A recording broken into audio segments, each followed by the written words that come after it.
The word jihad is mentioned in the Quran about 41 times. The words mercy, peace, and compassion are mentioned about 355 times. Yes, come in. Come on in, Riaz. Sit down, please. Contrary to popular belief in most Western cultures, Islam is a religion that preaches peace and tolerance. Yes, Patricia.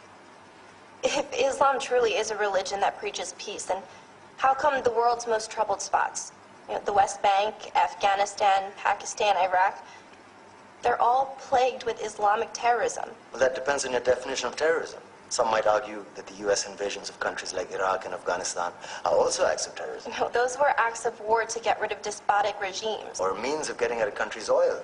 Conspiracy theories. Well, may I? Yes, please. Go ahead, Reza. Mr. Khan is right. I mean, if we're talking about terrorists, the world's biggest terrorists are the white superpowers.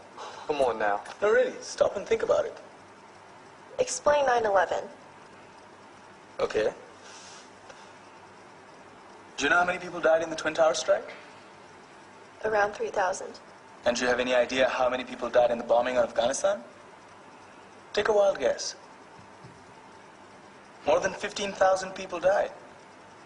And that's just conservative figures. About 50,000 tons of explosives were dropped on innocent civilians.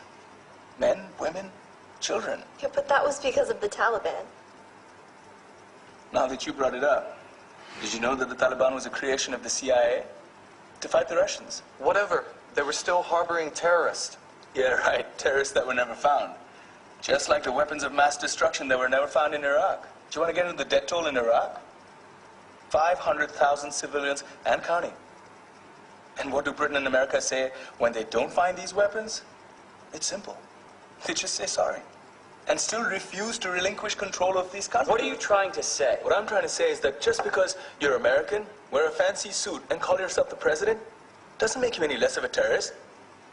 I'm saying that if you don't stop meddling in other people's countries, you will face a backlash. If Muslims like you feel that way, then why don't you get out of our country?